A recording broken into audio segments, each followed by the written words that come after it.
O livro de Levítico é um dos livros mais difíceis da Bíblia. Quem começou a ler a Bíblia toda, chega em Levítico e dá uma desanimada. Muitos até desistem, porque esse livro é complicado. E eu já falei sobre o livro de Gênesis, desvendando o livro de Gênesis, desvendando o livro de Êxodo, e vou falar hoje desvendando o livro de Levítico.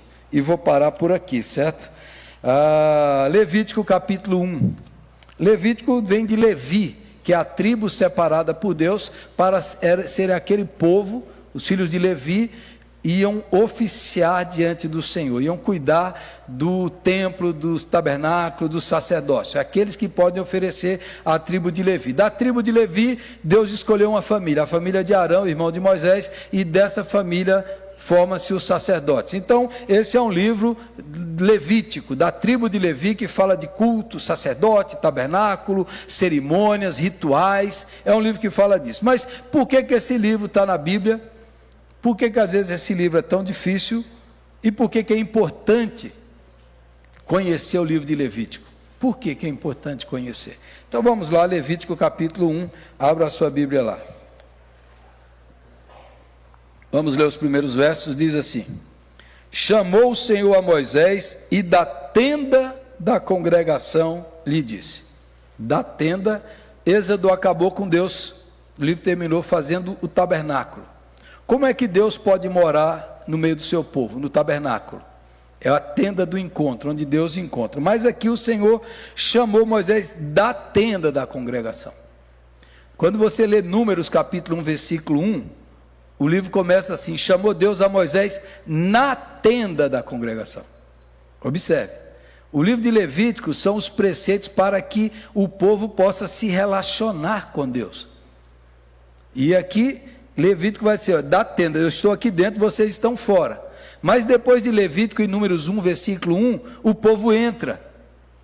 Porque são os preceitos para que o povo possa entrar na presença de Deus. Então o livro de Levítico funcionou, porque em Números Deus chama o povo na tenda, aqui é da tenda. Detalhe importante: fala aos filhos de Israel e diz-lhes: quando algum de vós trouxer oferta ao Senhor, trareis a vossa oferta de gado, de rebanho ou de gado miúdo. Se a sua oferta for holocausto de gado, trará macho sem defeito.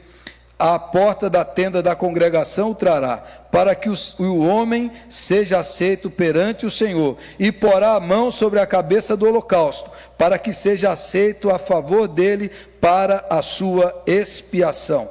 Depois imolará o novilho perante o Senhor e os filhos de Arão, e os sacerdotes apresentarão o sangue, e o aspergirão ao redor sobre o altar que está diante da porta da tenda da congregação. Passe algumas páginas, vá para Levítico capítulo 10, Levítico 10, versículo 1. Diz assim: Nadab e Abiú, filhos de Arão, tomaram cada um seu incensário e puseram neles fogo, e sobre este incenso e trouxeram fogo estranho perante a face do Senhor, o que lhes não ordenara. Então saiu fogo de diante do Senhor e os consumiu, e morreram perante o Senhor. E falou Moisés a Arão: isto é o que o Senhor disse: mostrarei a minha santidade naqueles que se cheguem a mim, e serei glorificado diante de todo o povo. Porém Arão se calou. Versículo 9: vinho ou bebida forte, tu e teus filhos não bebereis quando entrardes na tenda da congregação, para que não morrais. Estatuto perpétuo será isso entre as vossas gerações, para fazerdes diferença entre o santo e o profano, entre o imundo e o limpo, e para ensinardes aos filhos de Israel todos os estatutos que o Senhor lhe tem falado por intermédio de Moisés. Mais um pouquinho, Levítico 16. Levítico 16, verso 29. Diz assim: Isso vos será por estatuto perpétuo. No 7º mês, aos 10 dias do mês, afligireis a vossa alma, e nenhuma obra fareis, nem o natural, nem o estrangeiro que peregrina entre vós, porque naquele dia se fará expiação por vós, para purificar-vos, e sereis purificados de todos os vossos pecados perante o Senhor. É sábado de descanso solene para vós outros, e afligireis a vossa alma, e estatuto perpétuo. Quem for ungido e consagrado para oficiar como sacerdote no lugar de seu pai, fará expiação. Havendo posto as vestes de linho, as vestes santas, fará expiação pelo santuário, pela tenda da congregação e pelo altar. Também a fará pelos sacerdotes, por todo o povo da congregação. Isso vos será por estatuto perpétuo, para fazer expiação uma vez por ano pelos filhos de Israel, por causa dos seus pecados. E fez Arão como o Senhor ordenara a Moisés. Senhor, fala conosco, nos ensina a Tua palavra, nos ajuda a compreender, a expandir, a aplicar e alargar a profundidade da nossa experiência com Cristo. Em nome de Jesus eu oro e te agradeço. Amém. Uma vez uma senhora, lá da igreja de Londrina, que era avó, a igreja que eu pastoreava, ela estava na sua casa e o netinho dela, um menininho, estava cantando uma música, que era uma música do mundo, né? Que era uma música muito errada. Aí ela chegou para o netinho dela e falou assim: filho, você não pode cantar essas músicas, filho, você só pode cantar música de Jesus. Aí ele falou: avó, é só música de Jesus. Aí dali meia hora ela chega perto do menino e o menino está cantando Florentina, Florentina, o clássico do Tiririca. Não pode, meu filho, Florentina de Jesus, vovó, não é de Jesus, Florentina de Jesus, né? Nem pense nessa música que ela gruda no seu cérebro, é capaz de você sair cantando ela aqui depois do culto. Ela gruda no cérebro, você sai cantando Florentina de Jesus. Uma outra criança, isso é real também, alguém estava contando de um crime que aconteceu e alguém falou assim, e ele deu um tiro no coração da pessoa. E aí a criança perguntou: mas e Jesus está bem? Por que Jesus? Porque Jesus não mora no coração. Se deu um tiro no coração, acertou Jesus. Essas duas historinhas, que são histórias reais, mostram que a criança, até um determinado período da vida, ela não tem o pensamento abstrato, é muito concreto. É muito concreto. Você fala é literal, é o que você fala é literal. Você diz que Jesus mora no coração, pensa mesmo que Jesus mora lá. Então é literal. A revelação de Deus na história, a revelação de Deus na Escritura, é uma revelação progressiva. Progressiva. Deus foi se revelando à medida que a humanidade, que Israel, seu povo escolhido, tinha capacidade de compreender, tinha capacidade de assimilar.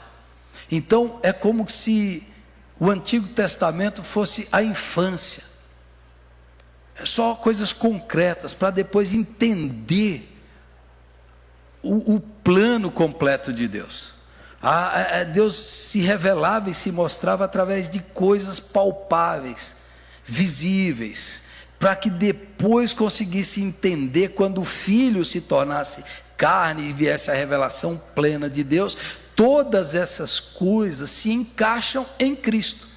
A Bíblia não é um monte de histórias desconexas, de histórias separadas. A Bíblia tem um roteiro original, tem um fio de sentido, tem um enredo preparado por Deus, onde tudo se liga e se conecta e faz sentido na revelação plena e completa de Deus na terra, que é Jesus. Jesus é a exata expressão do ser de Deus. Então tudo que Levítico fala de Cristo, só que através de formas, de símbolos, de rituais, de cerimoniais, para que naquela época, dentro daquele contexto, dentro daquilo que era possível, as pessoas pudessem entender, pudessem esperar o Messias e pudessem também viver uma relação com Deus através de substitutos, através de representações, através de símbolos, que era como sombra, diz o apóstolo Paulo. Você olha para a sua sombra, está ali, mas Jesus é o ser perfeito, então você vê as sombras, mas a luz perfeita vem na nova aliança. Então o livro de Levítico é isso, é a religião de Israel através de formas, símbolos, rituais, cerimônias, mas ela revela o ser de Deus, ela revela como será Jesus, ela revela as coisas fundamentais. Então hoje, eu quero resumir para você, porque eu falei hoje, né? O livro de Levítico, a gente tem problema de falar que tudo que é de Deus, a gente fala assim, é chato, é enfadonho, mas é chato, é enfadonho, porque a gente já não precisa praticar quase tudo que está aqui, de rituais e cerimônias, porque não precisa, então não é interessante, a gente não consegue nem imaginar, mas tem um sentido espiritual. Tem um sentido espiritual nesse livro, por isso que ele é importante. E por isso que todas essas cerimônias nos ajudam a ver de forma concreta essas verdades eternas que estão nesse livro. Amém? Vamos lá então, quatro verdades do livro de Levítico. Por que Levítico é importante? Por quê? Para nos lembrar, para nos ensinar que Deus é santo, que Deus é santo, que a santidade de Deus é a essência de Deus. Quando os querubins estão diante do Senhor, que Isaías viu, ele diz, santo, santo, santo é o Senhor dos exércitos.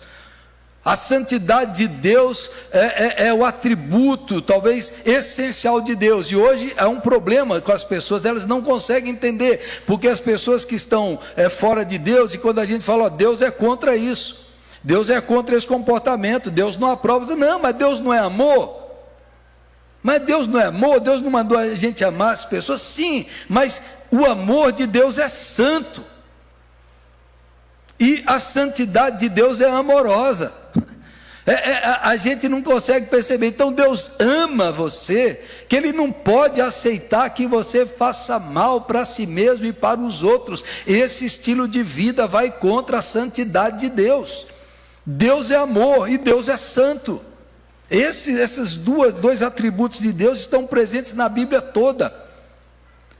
E aí entra o problema é se Deus é santo, completamente santo, Ele não suporta o pecado, Ele não aceita o pecado, porque o ser de Deus é pura luz, e as trevas é contra a sua essência, e o problema nosso é que nós somos pecadores, desconectados, afastados. Então Levítico é importante para dizer, Deus é santo, e o pecado é coisa séria, o pecado é coisa séria, o pecado não é brincadeira. O pecado vai contra o ser do Criador, do provedor, do sustentador. O pecado vai contra o caráter de Deus. E o pecado traz consequências para a sua vida, para a vida dos outros, para a criação, para o universo, para o planeta.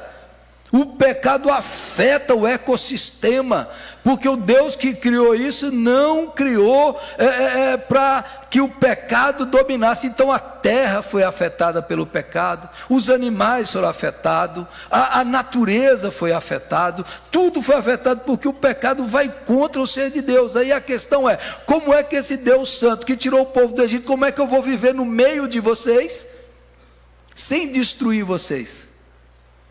E aí Deus cria o tabernáculo. Deus fala, eu vou encontrar-me com vocês no tabernáculo, e eu vou mostrar rituais, cerimônias, que vão apontar para quando Deus removeu o pecado da vida de vocês, que é quando o Messias virá, mas ainda não chegou o tempo certo, não chegou a plenitude do tempo, então Deus vai fazer isso através de várias cerimônias e de várias formas. E observe, no capítulo 10, Deus instituiu ali a tribo de Levi, santo é separado, Deus completamente separado, tudo vai ser separado. Vocês vão me servir, vão trazer o cerimonial, as ofertas, e aí os filhos de Arão, Nadab e Abiú, pegaram um fogo, que não era o fogo que o Senhor tinha mandado colocar lá no altar, pegaram um fogo estranho, e provavelmente, pela sequência do texto, provavelmente eles beberam, e entraram na presença do Senhor, e a santidade do Senhor os fulminou, e eles morreram. porque eles banalizaram a santidade do Senhor. Então, esse é um livro para dizer para a gente que Deus não é o cara lá de cima, que Deus não é manipulável, que Deus não pode ser, a gente pode dizer e mandar e subornar esse Deus. Deus é santo, Deus é soberano, a santidade dele é assim. Então isso gera temor,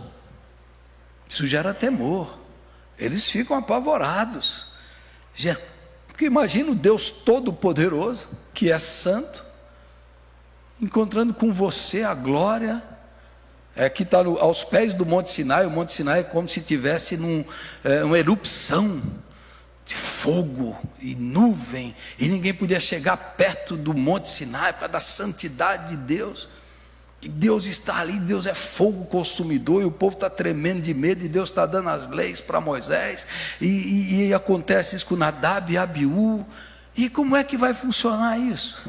Como é que vai funcionar, Senhor? Como é que vai ser? Então Deus fala, é assim, assim, assim, obedeçam a minha lei, façam isso do jeito certo, e vocês vão se relacionar comigo desse jeito. Sigam os padrões de Deus, é Deus que determina, não é do seu jeito, é do meu jeito, não é da sua maneira, é da minha maneira, é Deus que estabelece. Deus é santo, mas Deus ama, porque senão Deus podia destruir aquele povo rebelde, mas Deus quer se relacionar com essas pessoas. Então esse é o grande problema de Deus. Deus ama você e ama a mim, mas eu sou pecador, e Deus quer se relacionar comigo, mas a santidade de Deus pode me destruir. E aí entra a solução de Deus, que é Jesus, e que essa mesa representa, que é a solução de Deus para você, para mim, para o universo. É a solução de Deus. Mas observe, volte nisso. Hoje o pecado, a gente trata o pecado como uma besteirinha, e o pecado é sério, ele é tão sério que fez com que Jesus morresse na cruz. Foi o que matou o Filho de Deus, foi o nosso pecado. E Deus é santo, Deus é santo, e Deus é santo. E aí você fala, mas isso é só no Antigo Testamento. Mas vai lá para o Novo Testamento.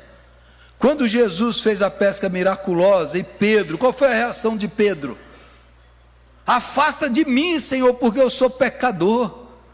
Ele teve a noção da grandeza de Jesus, falou, Senhor, eu não posso conviver contigo, eu sou pecador.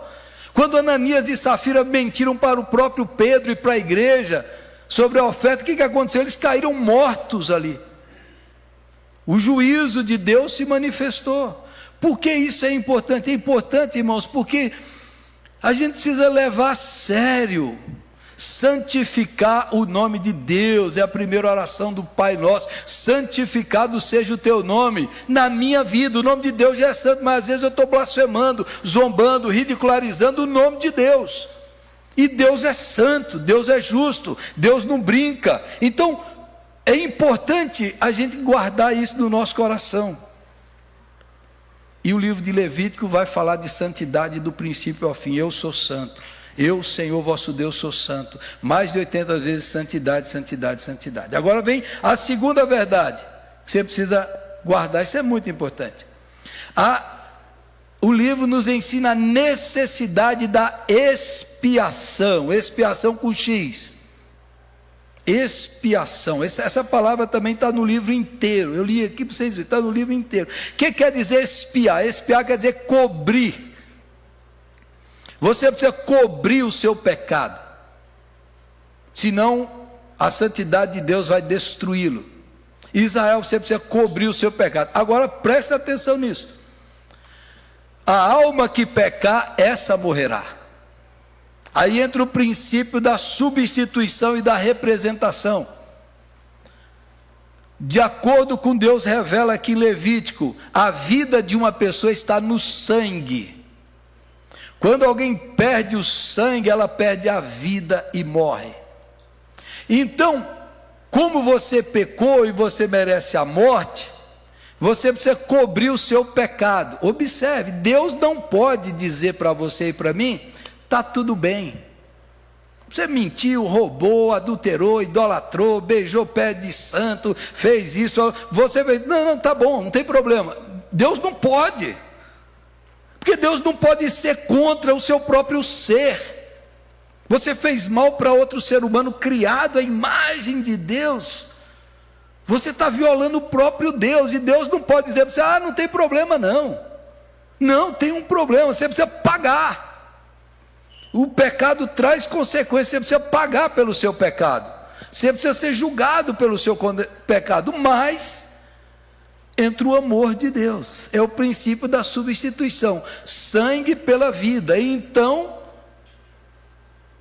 você precisa sacrificar um animal, um cordeiro, um gado, um boi, uma pombinha. Você precisa sacrificar, especialmente o cordeiro, que é o holocausto com sangue, porque o sangue é a vida. Então, quando o sacerdote sacrificava aqueles animais, os sacerdotes eram tipos de um açougueiro. Você vai ver em Levítico sangue para todo lado, tem sangue para todo lado, e a proibição: não coma carne com sangue, você está comendo a vida. Então não coma carne com sangue, você está comendo a vida do outro. Depois isso foi purificado, depois em Atos 10, Atos 11, isso é mudado, mas aqui no Antigo Testamento a ideia é essa. Então o animal te substitui, o juízo que era para vir sobre você cai sobre o animal, cai sobre a ovelha, cai sobre o boi, e o sangue paga o seu pecado. Agora você vai ver em Hebreus que é impossível que sangue de touros e bodes remova pecados, mas eles representavam, eles apontavam, eles preparavam o princípio da substituição. Alguém tem que levar o seu pecado e o seu juízo e o seu castigo.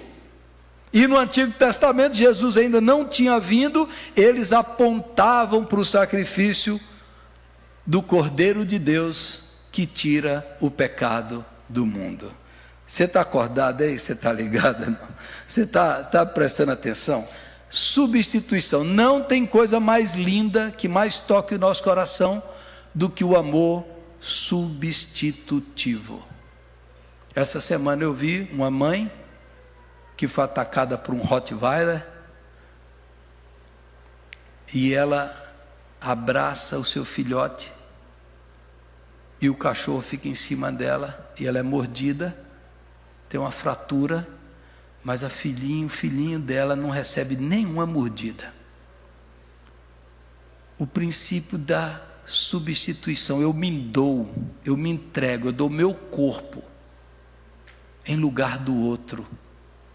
Isso toca a profundidade da alma humana, porque isso foi a preparação de Deus para trazer salvação ao mundo. Alguém vai levar os nossos pecados, alguém que não teve pecado, vai se fazer pecado, para que nós pudéssemos entrar na presença de Deus. Então a substituição, a expiação cobriu os seus pecados. Agora, dá uma respirada aí, que eu vou entrar num negócio aqui, eu vou falar rapidinho, porque vai ser difícil pegar isso aqui, mas o livro, o Pentateuco são 5 livros: Gênesis, Êxodo, Levítico, Números, Deuteronômio.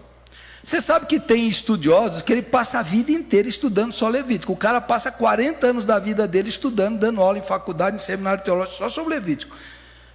Tem uns 2 aí que eu conheço. Então esse pessoal estuda profundamente. Então eles perceberam, e aí tem no hebraico, tem a estrutura literária, que se chama da estrutura quiástica, do quiasmo.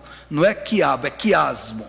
É uma estrutura que tudo é organizado de forma literária, para que o centro do texto, e é uma poesia que tudo se liga. Vai ser difícil eu explicar isso aqui para você, mas que tudo se liga, mas o centro é o mais importante. Então os estudiosos do Pentateuco, e os judeus chamam da Torá, os 5 livros da lei, esses 5 primeiros livros de Moisés, eles vão dizer que o livro central da Torá é Levítico. E no livro de Levítico, o capítulo central do Pentateuco, o capítulo mais central, mais importante, é o capítulo 16 de Levítico. E é o que eu li para vocês aqui, é o dia da expiação. É o que os judeus hoje chamam do Yom Kippur, o dia do perdão. Esse era o único dia no calendário judaico que eles tinham que jejuar. Era esse dia. E nesse dia que saiu a expressão bode expiatório, que separava dois bodes, um para ser morto e o outro para levar os pecados do povo para o deserto de Azazel.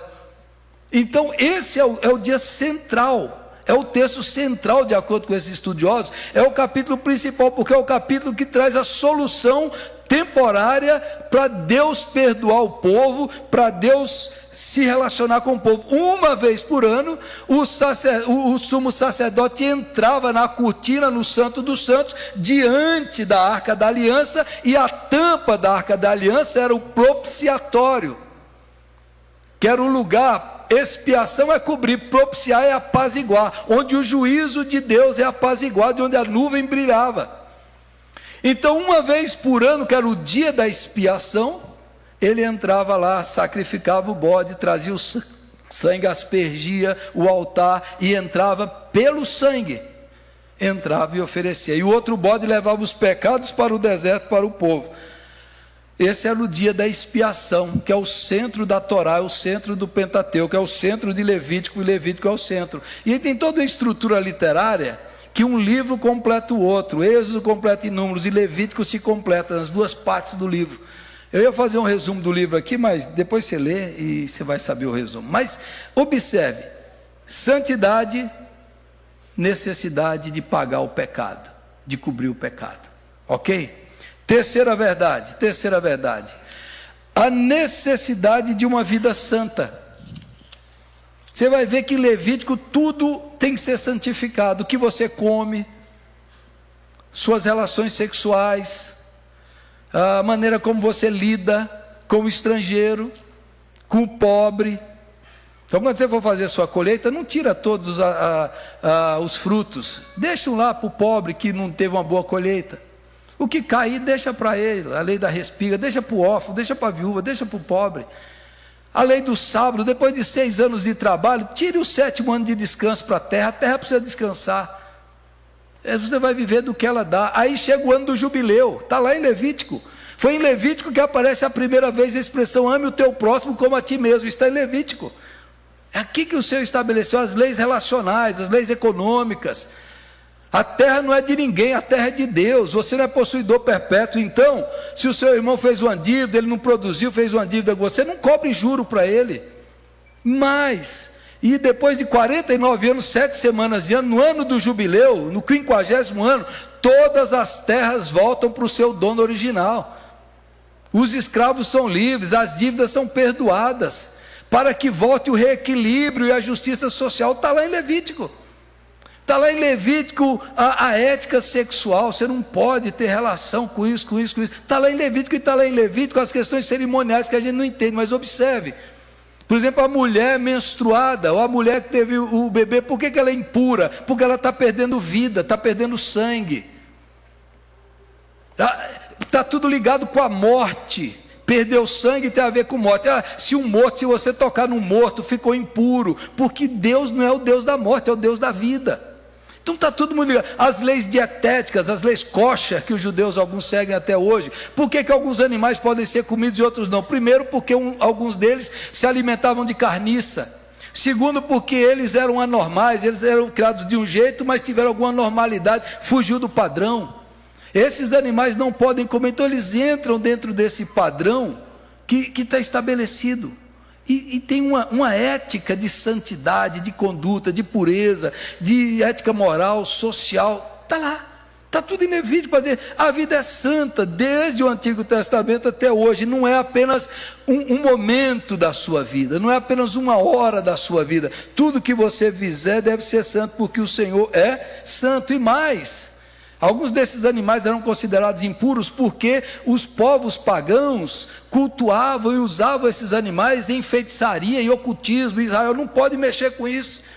Então as leis de Deus Israel é um povo distinto, separado, diferente.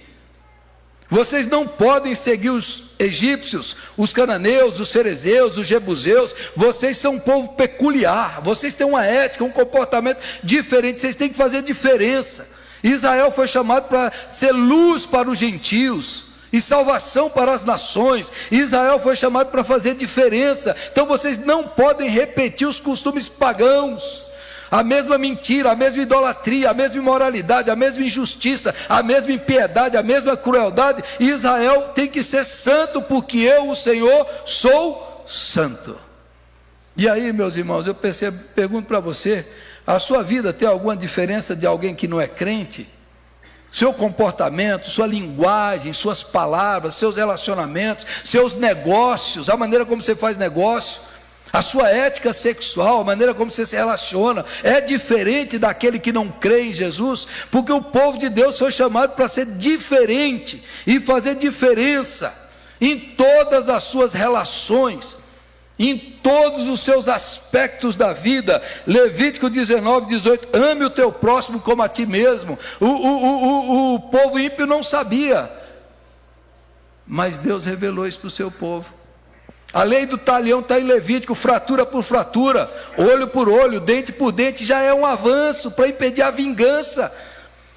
Se antes o cara quebrava o braço de um, ou ia quebrava dois do outro, e a vingança aumentava. Essa lei é Deus restringindo o mal, não é um por um, é vida pela vida, não é duas vidas por uma vida, é ética.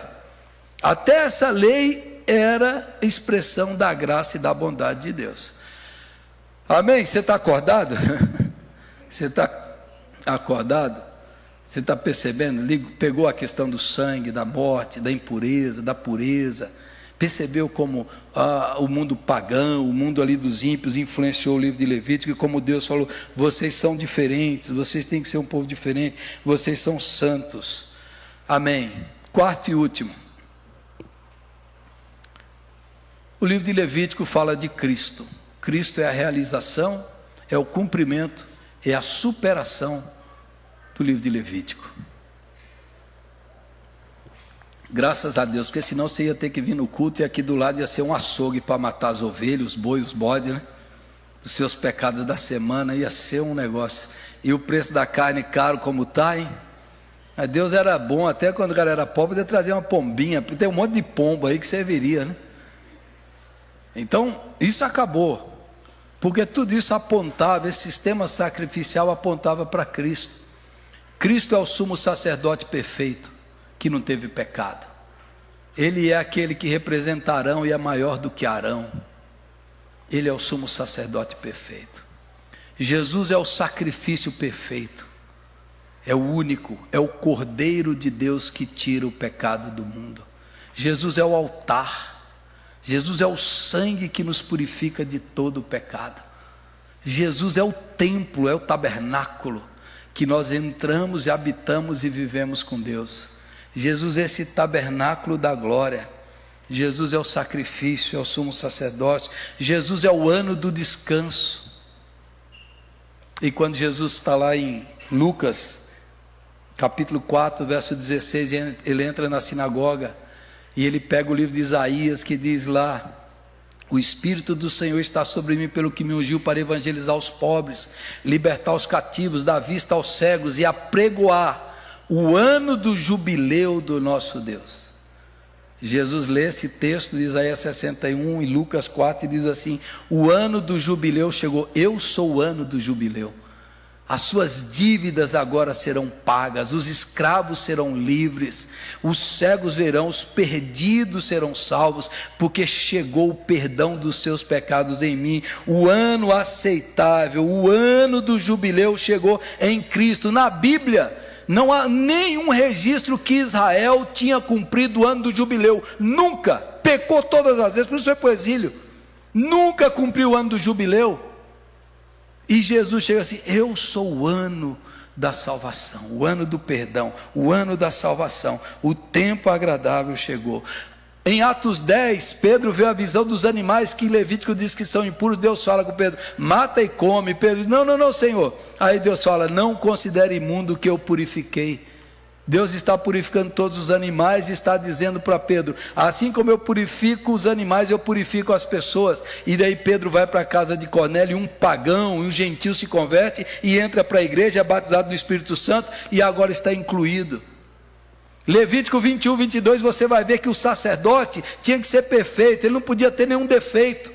Eu não poderia ser sacerdote porque eu tenho problema de vista, tenho um dedo fraturado, tenho problema. No Levítico, tudo isso não podia oficiar diante do Senhor, porque se apontava para o sacerdote perfeito, que não tem pecado, que é Jesus Cristo, e através de Jesus nós agora podemos nos relacionar com Deus. Deus pode morar em nós e nós morarmos em Deus por causa de Jesus Cristo. Os pecadores são purificados, são perdoados, são redimidos e são santificados. Quando Jesus morreu na cruz, diz lá em Mateus que o véu do templo que separava o santo lugar do lugar santíssimo, o véu do templo se rasgou de alto a baixo, para dizer que agora em Cristo tudo vai ser santificado e purificado por meio de Jesus Cristo nosso Senhor. Agora preste atenção nisso aqui, abra a sua Bíblia lá em Marcos capítulo 4 verso 21, Marcos 4, 21.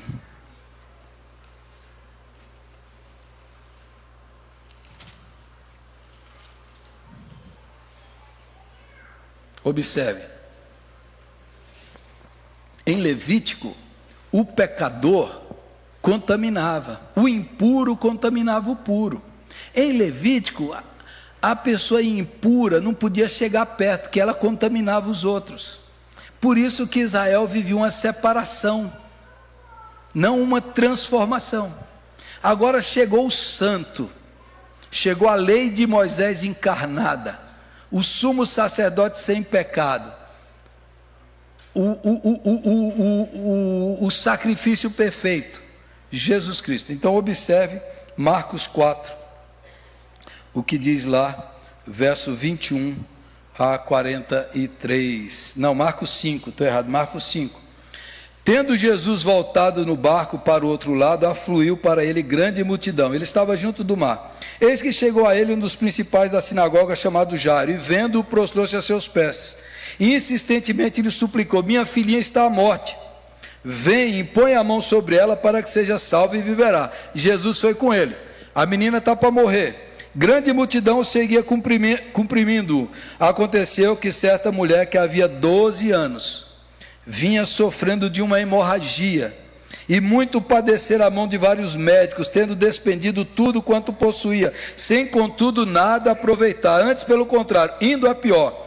Tendo ouvido a fama de Jesus, vindo por trás dele, por entre a multidão, tocou-lhe a veste.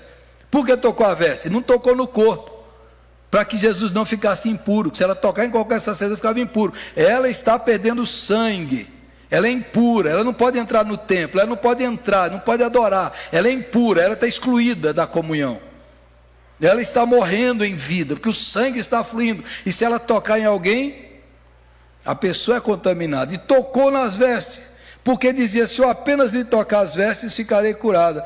Logo se lhe estancou a hemorragia e sentiu no corpo estar curada do seu flagelo.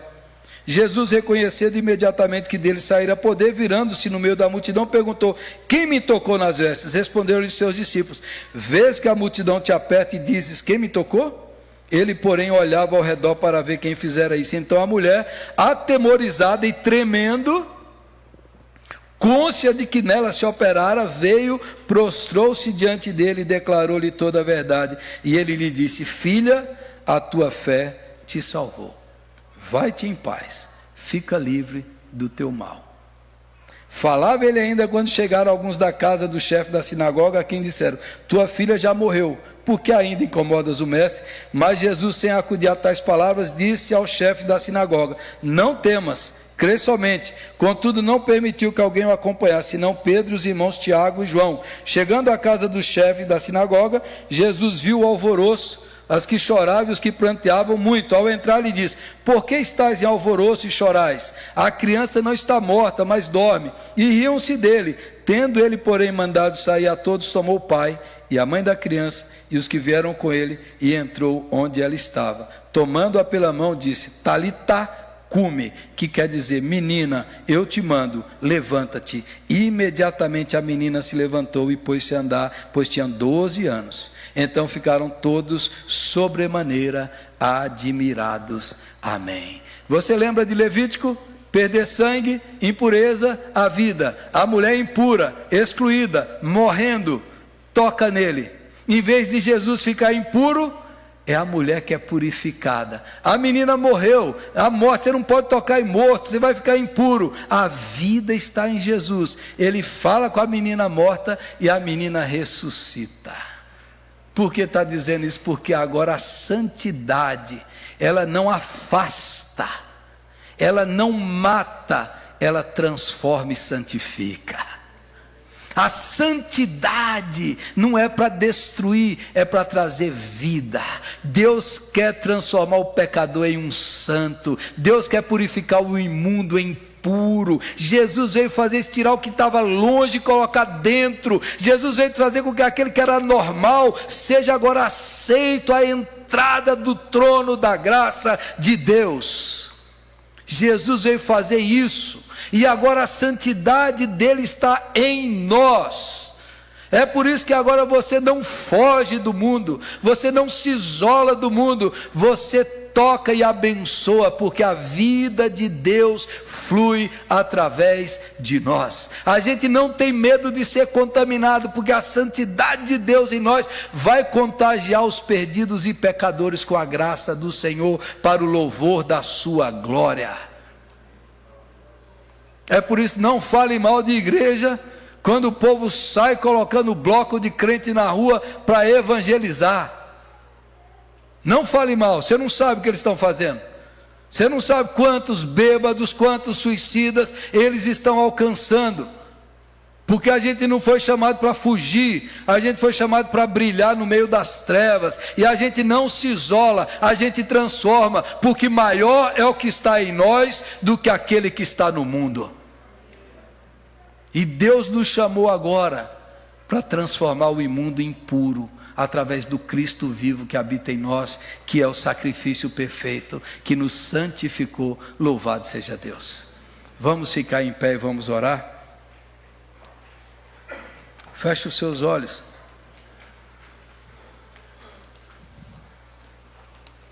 Nós vamos participar dessa mesa que é santa, que é do Cordeiro de Deus, que representa o sacrifício de Cristo, que foi feito uma vez por todas.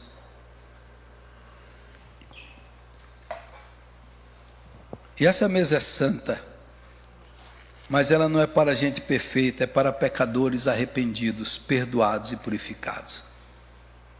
Por isso eu convido você a olhar para dentro de você e dizer: será que a minha vida é diferente? Será que eu tenho feito diferença? Será que eu tenho mostrado a luz de Cristo a esse mundo mau? Será que a luz de Cristo brilha através de mim? Eu estou repetindo os mesmos comportamentos dos ímpios, dos pagãos?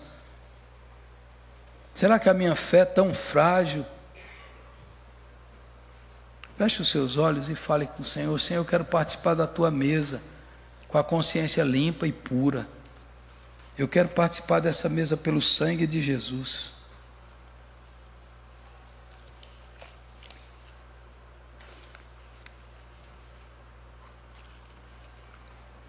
Sim, Senhor, nós te damos graças, porque nós não precisamos mais de animais, de cerimoniais e de rituais, porque Jesus cumpriu, Jesus realizou o sacrifício perfeito de uma vez por todas.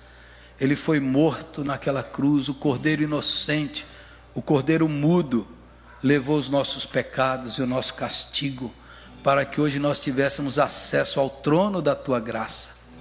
E agora, Senhor, não nos deixes, ó Deus, banalizar o teu sacrifício.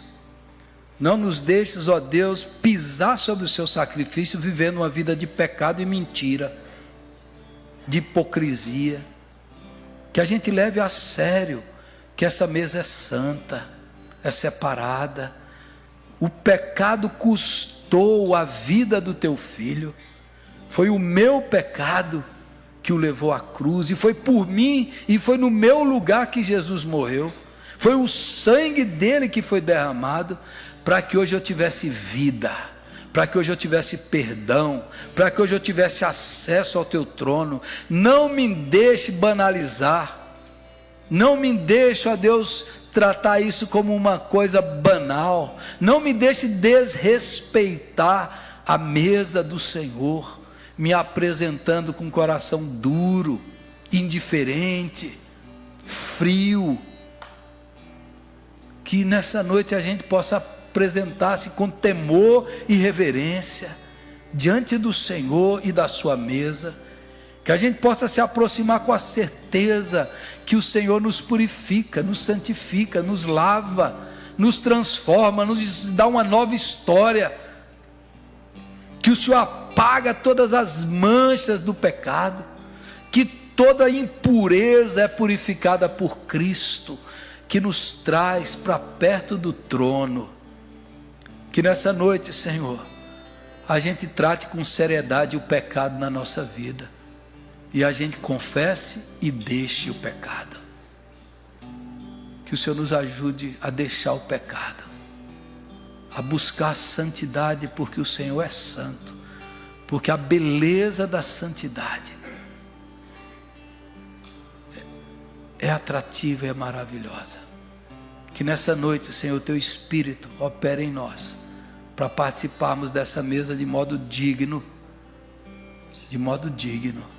olhando para Jesus, comendo o seu corpo e bebendo do seu sangue, para que a vida de Jesus flua para dentro de mim, curando as minhas feridas, sarando a minha alma e santificando o meu caráter. É a nossa oração, em nome de Jesus. Amém. Amém.